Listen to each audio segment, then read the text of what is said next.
Olá, olá! Sejam todos muito bem-vindos, é um prazer ter todos vocês aqui. Eu sou o professor Jean Torres, do componente de língua portuguesa. Nós vamos observar o que teremos na nossa aula.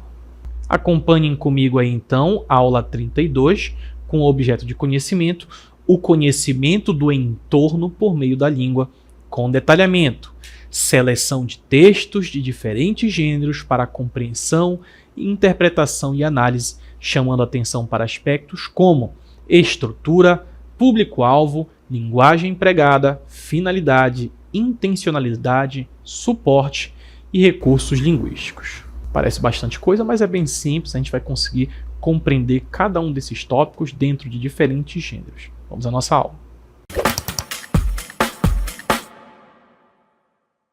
A gente vai falar um pouquinho sobre gêneros textuais. É importante a gente compreender a diferença entre alguns gêneros que podem se aproximar eventualmente, apresentam características semelhantes, mas possuem ali no detalhe algumas diferenças. O primeiro conceito com o qual nós vamos lidar é justamente o de gêneros textuais. Como vocês podem ler aí, gêneros textuais são formas de comunicação com características específicas. Eu já quero chamar a atenção de vocês para alguns elementos importantes. O primeiro deles é pensar nessa ideia de gêneros textuais e da comunicação de uma forma geral. Por quê? Quando eu falo de linguagem, eu estou falando sobre comunicação. Transmitir e receber informações. É importante a gente entender, então, que os gêneros textuais são diversos meios em que eu uso a linguagem para me comunicar. Então, esses gêneros eles vão ter características específicas. Por quê? Quando eu falo gênero textual, eu estou falando, por exemplo, de uma receita de bolo. Uma receita de bolo é igual a uma notícia de jornal? Não. Eles têm características específicas e diferentes e possuem objetivos diversos. Elas são adaptadas ao contexto, que significa que eu vou buscar entender o que eu estou pretendendo com aquele gênero textual. Então, em determinado contexto, eu quero fazer um bolo, eu preciso de uma receita. Eu quero transmitir ao público, às pessoas, à comunidade, à sociedade, alguma notícia sobre algum evento importante. É outro contexto. Então, os gêneros vão se adaptar ao contexto, ao público e ao seu objetivo. E hoje nós focaremos em reportagem, que é uma informação aprofundada, a notícia, que é informação objetiva e atual, e a propaganda, que tem a ver com persuasão e apelo ideológico. Atentos para esse ideológico, transmitir uma ideia. Então a reportagem ela busca transmitir uma ideia. A reportagem não, a propaganda. Então a gente precisa ter em mente que esses gêneros funcionam de forma diferente. Eles possuem objetivos diversos, eles possuem também públicos diversos. As pessoas buscam um desses gêneros, elas vão se aprofundar naquele tema e precisam buscar, onde quer que seja, muitas vezes parte do próprio anunciante, né? Pense no governo federal, como nós veremos, precisando lhe vender uma ideia, lhe transmitir uma ideia, e ele vai usar de diferentes meios, vai utilizar a propaganda. Agora observem comigo a análise dos gêneros. A primeira que nós vamos tratar é a notícia. Então a gente colocou tudo aquilo que está ali no nosso detalhamento bem esclarecido aqui. Então a notícia tem uma finalidade. A finalidade da minha notícia é informar fatos recentes e relevantes. Recentes, eles são atuais, e relevantes porque precisa ter alguma importância. Essa é a ideia da notícia. É claro que hoje a gente vê algumas notícias que parecem meio irrelevantes, né? Sobre onde jantou um jogador de futebol, onde estacionou o carro uma certa celebridade. Claro que existe público para esse tipo de coisa? Existe. Mas a notícia tende a apresentar coisas relevantes para chamar a atenção do seu público. Também vai ter uma estrutura específica. Então eu tenho lá a manchete, que é o meu título, e esse título geralmente é impactante. Então pense naqueles jornais que só falta sangrar de tanta desgraça que ele coloca ali dentro. Ele quer já colocar um título impactante do tipo mãe assassina filho. Então já vai chamar a sua atenção, você fica, nossa, como assim? Foi o que aconteceu? Já chama a sua atenção.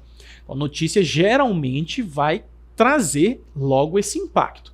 E às vezes quando você vai ver o conteúdo, nem é aquilo que está anunciado ali no título, é só para impactar.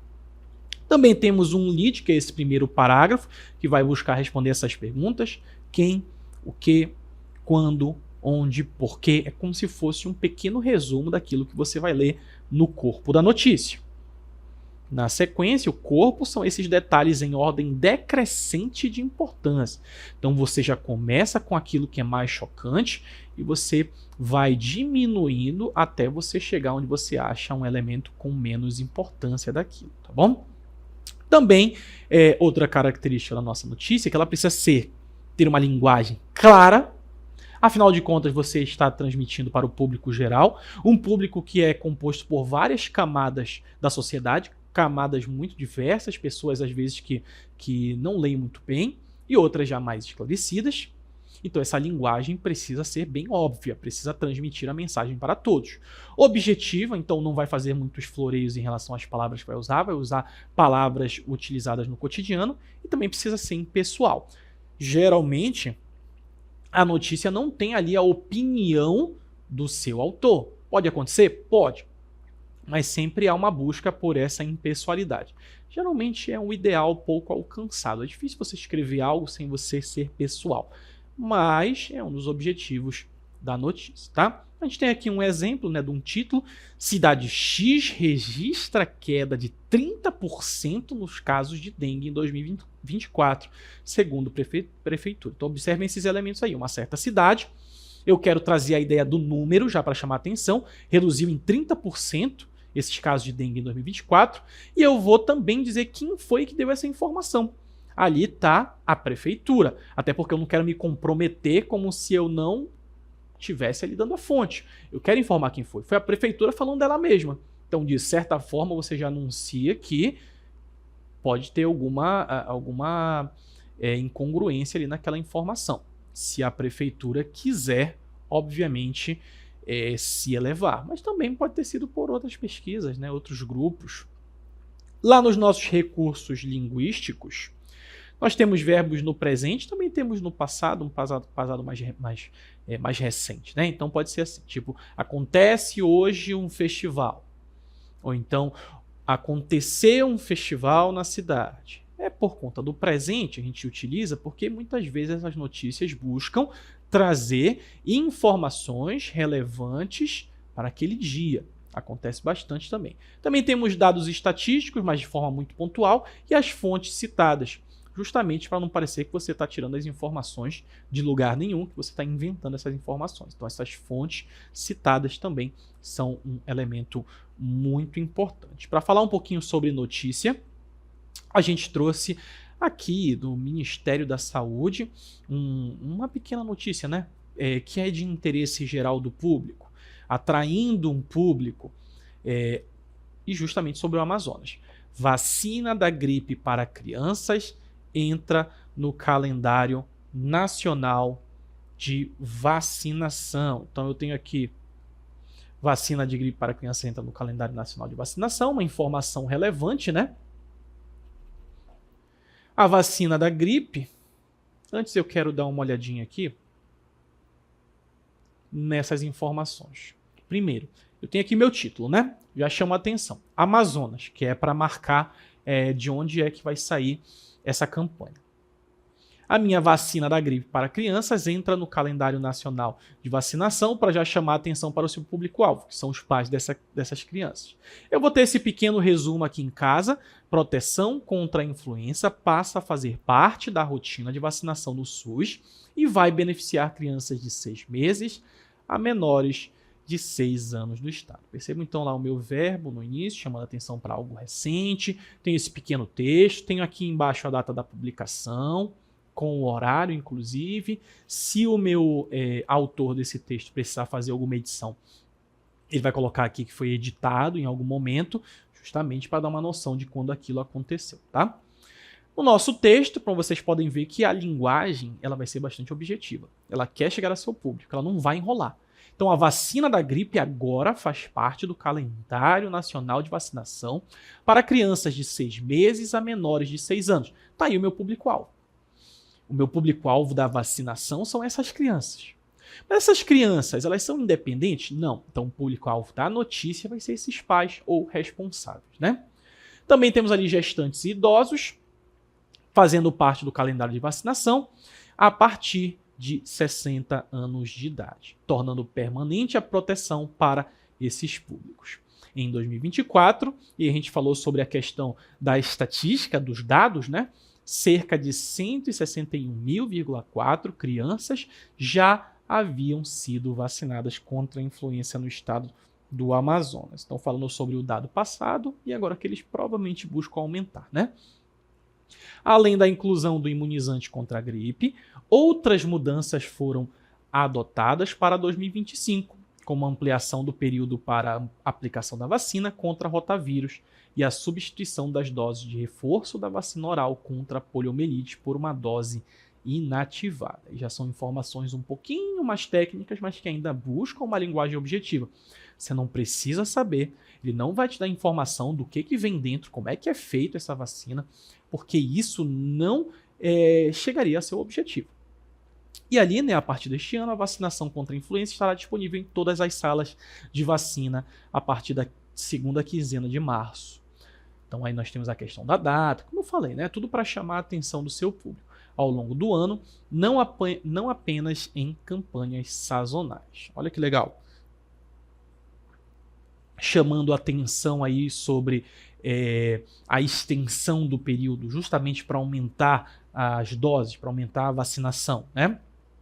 Outros grupos continuarão a receber o imunizante em estratégias especiais, incluindo profissionais da saúde, professores, forças de segurança, população privada de liberdade e pessoas com doenças crônicas ou deficiência, dentre outros. Então é um público que vai se expandindo, né? O nosso público-alvo começa ali com aqueles grupos, geralmente grupos de risco, e vai se expandindo para outros grupos. No combate à poliomielite, o esquema vacinal e o reforço passam a ser exclusivamente com a vacina inativada, VIP, que é injetável. Já a vacina contra o rotavírus teve o período para a aplicação das doses ampliado. Agora, a primeira dose, indicada aos 2 meses de idade, pode ser administrada até os 11 meses e 29 dias, enquanto a segunda dose, indicada aos 4 meses, poderá ser aplicada até os 23 meses e 29 dias. É bastante informação, né? É uma notícia. Mas ao mesmo tempo que é bastante informação, só para a questão da vacinação. É voltada para um elemento específico e a sua extensão, como vocês podem observar, não é tão grande. Ela é bastante pontual, porque quer chamar a atenção para um processo específico de vacinação. Certo? Então essa vai ser a característica da nossa notícia, bastante pontual, bastante eficiente, tem como público-alvo, no caso da nossa vacinação, pais, responsáveis, pessoas que buscam se vacinar, a sociedade de forma geral, porque é uma campanha também governamental, né? Uma notícia que busca transmitir a campanha de vacinação, ou seja, é relevante para o público, né? Falamos sobre notícia, bora dar uma olhadinha agora no nosso próximo gênero, que é a propaganda. Então eu tenho aqui o meu próximo gênero, a propaganda, com a finalidade de persuadir o público a consumir ou aderir a uma ideia.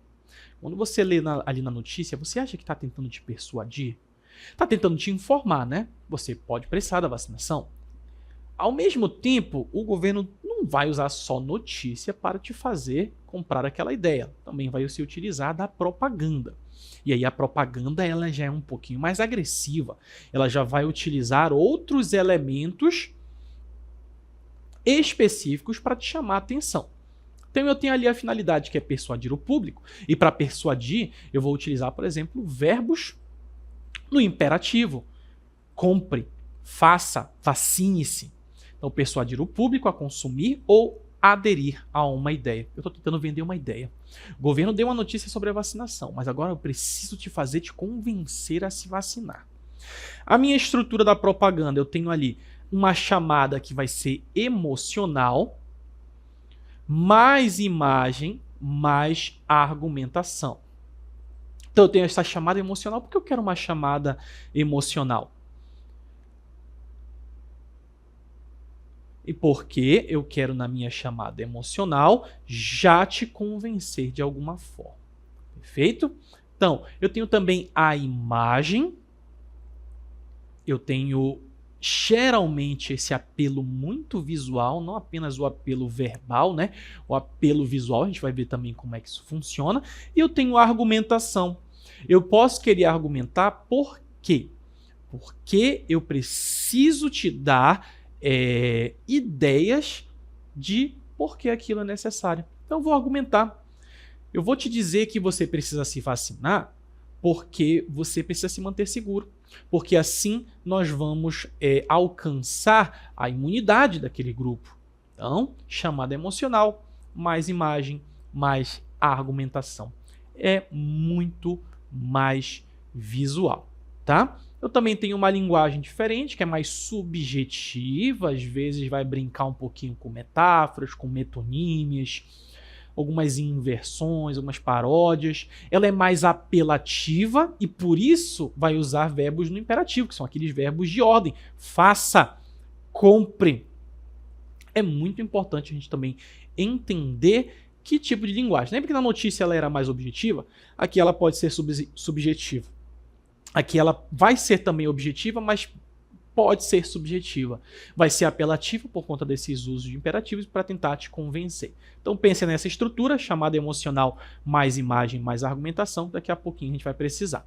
Lá no nosso exemplo, a gente tem o vacine seu filho. Percebam então, aqui a gente tem a objetividade, porque é só uma frase, mas temos a questão apelativa, né? Vacine seu filho. Isso pode vir acompanhado de vários recursos, como metáforas, como repetição,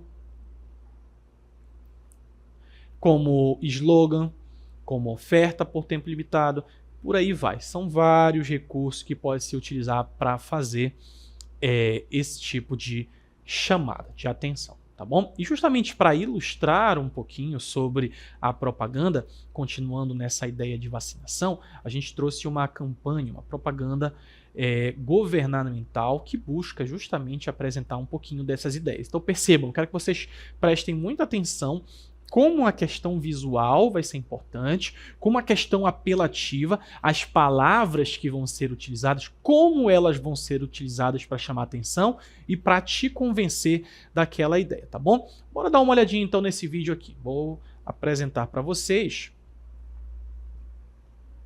Observem. Eu acho que as pessoas não sabem o que dizem quando são contra a vacina. Não sabem o tamanho da dor das famílias que perderam quem amam para uma doença. Não sabem o tamanho da dor dos pais aflitos. Seus filhos hospitalizados. Será que é preciso assistir à volta dessa e outras doenças para acreditarem na vacina?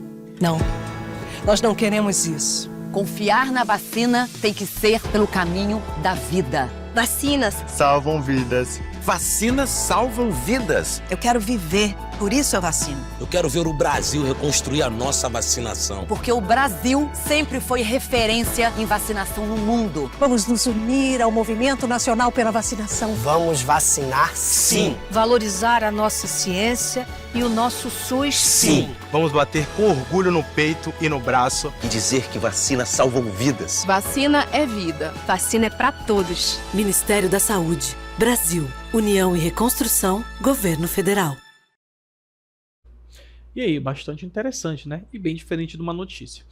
Nesse caso, eu não estou tentando reportar, eu não estou tentando dizer que começou uma campanha de vacinação. Não, isso aí vai ficar para outros tipos de propagandas. A ideia aqui é ser justamente apelativo, é chamar a atenção, fazer com que você observe aqueles elementos, percebam que são várias pessoas, dá aquela ideia de inclusão, de que todos devem ser inclusos nisso, de que todos devem se vacinar, a forma que os nossos participantes, que as pessoas também são celebridades, são influenciadores, elas também dão um tom diferente. Vacinas salvam vidas.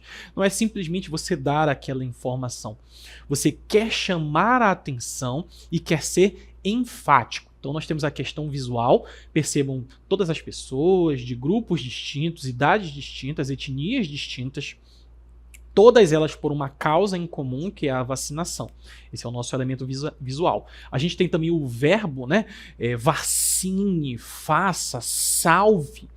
Essa ideia também muito atrelada, essa linguagem verbal muito atrelada também ao visual, né? As pessoas apontando para o braço, isso tem muito a ver com a questão da propaganda. Em vídeo fica bastante evidente, né? Mas a gente também pode ver em imagens, principalmente em imagens. Então observem comigo aí a imagem que nós selecionamos. com a mesma pegada, né? A vacina previne em até 80% os riscos de internações em UTI. Mas eu tenho só o texto? Ok, está trazendo uma informação, né? Ela previne até 80%, um número muito alto, as internações em UTI. Abaixo eu tenho o meu verbo no imperativo, vacine-se. Mas se eu só colocasse esse texto, eu teria o mesmo impacto? Talvez não. Então, para isso também é uma imagem, e é uma imagem forte, né? A gente tem essa ideia de tudo o que aconteceu em relação à Covid, e muitas vezes os governos fazem isso, né? Eles querem colocar aquela sua ideia na cabeça, campanhas de trânsito em que há muitas imagens fortes de acidente. Era muito comum quando nós tínhamos um número alto de acidentes de trânsito no Brasil, né? Aqui a gente tem uma pessoa internada, nós temos um médico ao redor, já causa algum impacto, já atrai atenção. Então vacine-se, que é para aquela situação não ocorrer, que é o risco de internação, né? Para diminuir o risco de internação. Então a propaganda ela vai buscar esse elemento de forma muito contundente e muito marcante, justamente para te vender essa ideia. Perceba que não é um produto, não estou tentando te vender um refrigerante nem nada, estou te vendendo uma ideia, estou tentando fazer com que você pense que aquilo é importante.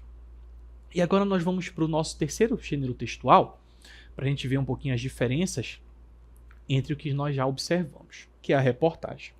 Então eu tenho aqui mais uma vez aquela nossa estrutura, né, que é aqui a finalidade. E a minha finalidade da reportagem é aprofundar um tema com contexto e múltiplas perspectivas. Lá na notícia eu precisava ser pontual. Aqui eu quero me aprofundar. E aí nós temos reportagens, por exemplo, como reportagens como as do Fantástico, como a de outros programas que se aprofundam naquele tema, que buscam trazer todo tipo de imagem, de entrevista, de vozes, muitas vezes investigativas. A reportagem pode ser escrita, mas também pode ser por vídeo, por outras formas, né?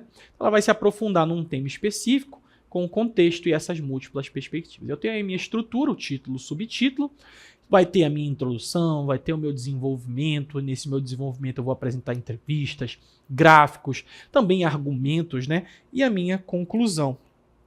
Aqui eu vou ter uma linguagem um pouquinho mais elaborada, mas ainda formal. Formal, mas pode ser objetiva para alcançar também ali o seu público-alvo, tá? Nos meus exemplos, eu tenho ali casos graves de Covid-19, alimentação e saúde elevam um risco, e pode trazer nos meus recursos depoimentos, comparações, o vocabulário técnico, mas até certo ponto, por isso que ele é controlado, porque eu também não quero chocar, eu quero trazer o suficiente para informar, mas não o suficiente para cansar o meu leitor. Então, diferentemente da notícia, que a gente vai ter alguma coisa mais expandida. E justamente para a gente ver, marcar essa diferença, a gente trouxe também uma reportagem. Observem aqui comigo, né? Agora sobre os casos graves de Covid-19, ainda mantendo ali a nossa ideia da vacinação, né? A alimentação e saúde elevam o risco, que é do joio do trigo. O joio do trigo tem essa pegada, como diz ali, né? O jornalismo investigativo sobre alimentação, saúde e poder. E esse jornalismo investigativo, ele traz essa marca da reportagem. Você precisa muitas vezes se infiltrar em grupos, você precisa passar meses observando, relatando, você precisa registrar tudo aquilo por fotos, por entrevistas, justamente para caracterizar a sua reportagem, dar credibilidade àquilo. Nesse caso, sobre esses casos graves de Covid-19, como alimentação e saúde, elevando o risco. Observem comigo, então, a nossa reportagem. Então, eu tenho aqui, né, novamente a minha data, no caso, lá em 2020, abril de 2020, com o auge, quando as coisas estavam ainda começando a piorar, já chamando a atenção, já fazendo investigações sobre essas questões. Eu tenho aqui o meu resumo: fatores ligados à fatalidade da doença afetam de 1/4 a metade da população adulta no Brasil, números alarmantes, né? De acordo com pesquisa, e também atingem mais os mais pobres. Já são várias afirmativas que vão ser destrinchadas durante a minha reportagem, já chamando a atenção. Então eu tenho aqui a pandemia de Covid-19 avança do Oiapoque ao Chuí, de uma ponta a outra do Brasil, né? Como eu falei para vocês, as coisas ainda estavam piorando, já estava se tornando mais alarmista. O quadro de infecções graves pela nova doença é ruim. Até esta quarta, 22, eram 43.079 casos e 2.741 mortes confirmadas. Não sabíamos, né, que teríamos um número tão devastador na sequência, segundo o Ministério da Saúde.